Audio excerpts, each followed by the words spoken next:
Snow's here. He got back. One evening, a man called Snow crosses a desert as dragon-like creatures fly through the sky. He eventually reaches a cliff and catches his breath while drinking water and looking down at the city below. After a short rest, he continues toward a nearby city. As he makes his way through the streets, he passes rows of glass containers holding people who have been imprisoned for stealing water, each marked with a sign that says "water thief," while the prisoners desperately plead for help. He eventually arrives at a courier shop to collect a package he had ordered from Earth. He asks the alien running the shop if the items he ordered had been delivered. Hey, Snow. It's good to see you. Did they come in? As the shopkeeper greets him, he tells Snow that they have arrived and are becoming increasingly expensive. Snow tells him to shut up and give him his stuff, and the alien then hands him the box. Snow reminds him to deliver 2 more kilograms of the same product the following month. As he starts walking again, he comes across a large screen displaying a wanted criminal.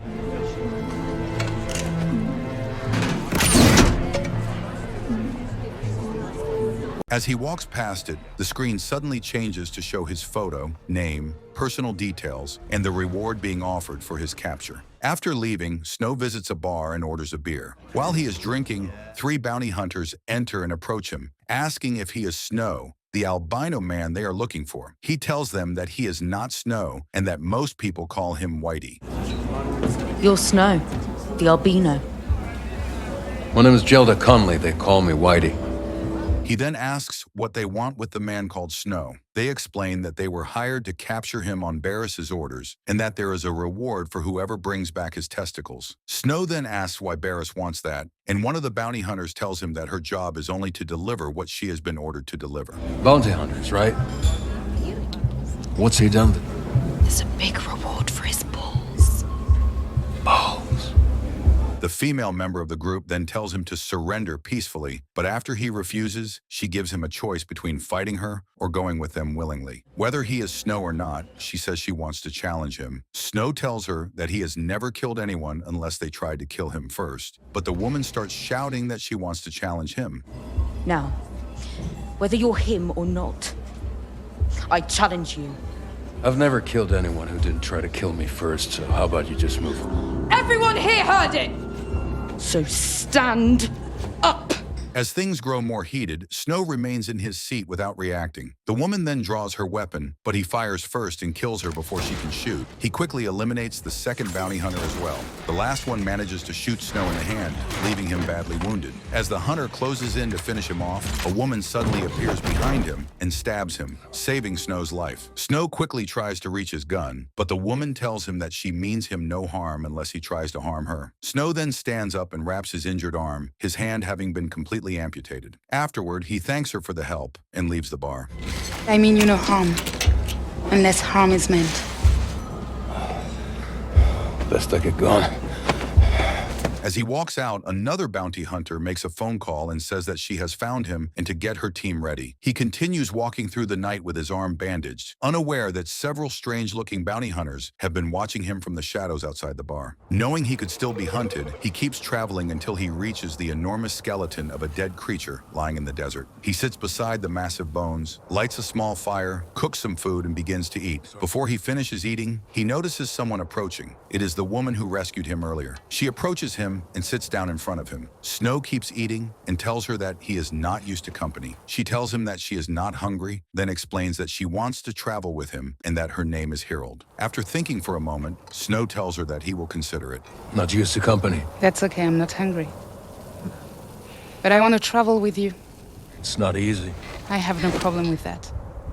As they are about to continue talking, the sun begins to rise over the horizon. In this world, daylight brings deadly heat, so Snow quickly sets up a small reflective tent to use as shelter. He signals for Harold to come inside, and after a brief moment of hesitation, she quietly joins him. The temperature outside rises rapidly, while the inside of the tent remains cool, calm, and completely silent. Around them, the planet's unusual nighttime birds return to their nests, settling down to sleep until darkness falls once again. While Harold settles inside the tent, she notices that Snow's injured hand is already healing. She carefully reaches for his hand and sees that the wound has completely stopped bleeding, while the damaged flesh is slowly growing back before her eyes. She watches in complete disbelief, but Snow notices the look on her face and calmly tells her that he has always been a fast healer. Without offering any further explanation, he quietly looks away. Before long, the two of them eventually drift off to sleep.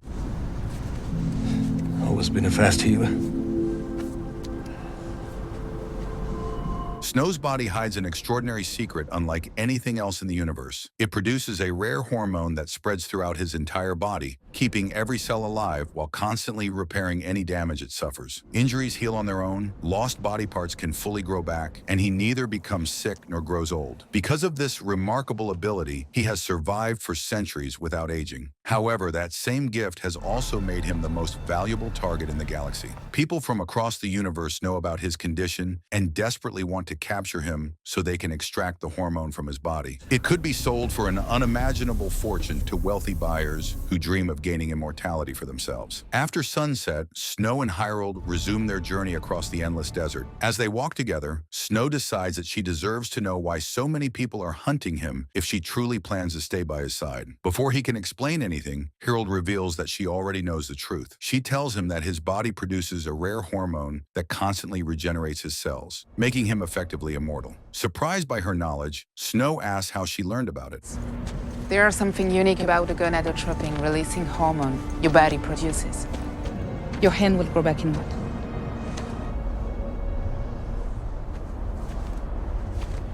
Harold explains that she works as an officer for Earth Central Intelligence, which has been searching for him for a long time. She says the organization wants to study him rather than harm him and asks him to come willingly, warning that if someone else captures him first, it could lead to a disaster. They want the same thing as Barry's. They wish you to come willingly. Why? Because whoever decodes your reproductive system controls, in effect, immortality.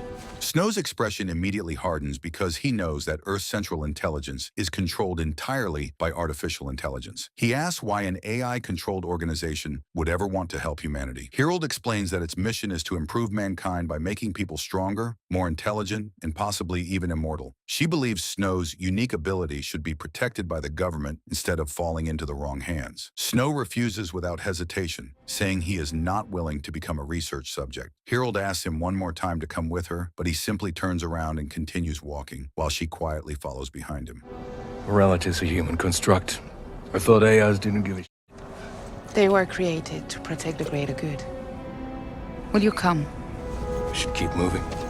The two continue traveling in silence over the next 2 nights before finally reaching a secluded area deep within the desert. Snow walks toward a massive rock and pushes it aside, revealing a hidden entrance leading to an elevator concealed beneath it. The elevator carries them deep underground to the home he has secretly built over the last 200 years after discovering the location centuries earlier. The underground shelter is cool, peaceful, and has plenty of water. A small glowing pond lights part of the room. Snow invites Harold to wash up while he remains seated, watching the last light of the day fade. He opens the package he collected earlier and finds fresh strawberries imported from Earth. Eating one brings back old memories.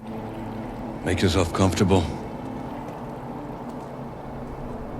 When Harold returns, she is wearing an elegant dress and jewelry she found inside the shelter. She asks Snow about them, and Snow explains that they belong to his wife, who took her life 123 years earlier. He then reveals that she struggled with growing old while he remained unchanged, and the pain eventually drove her to take her own life. Harold quietly stays by his side, and the two gradually form a bond through their shared loneliness as Harold moves to Snow as they share a kiss.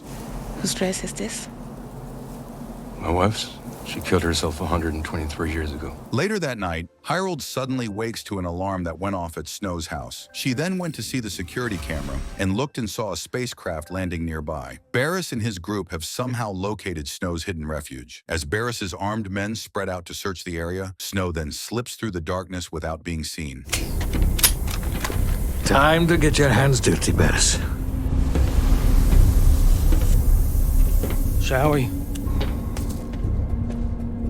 Snow quietly eliminates the attackers one after another until a large, strong member of Barris's group catches him off guard and shoots him at close range. Snow falls to the ground, heavily wounded. The attacker then shoots him multiple times and then uses all his strength to reach his gun and kills him as he lay there bleeding. Another guy shows up, and as he threatens him and points a gun at him, before he can do so, Harold shoots him from behind, saving Snow. Immediately after, another shot is fired and Harold is struck. She collapses on the spot. Snow turns in shock as Barris appears from the shadows, holding a smoking gun. Barris then tells him that if he lived for centuries, why he chose to stay on that planet, and proceeds to say he intends to make him suffer and kill him. As Barris raises his gun to strike, he is suddenly killed by a fast attack from behind.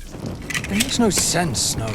You choose to live here, on this backwater, when now you'll die here.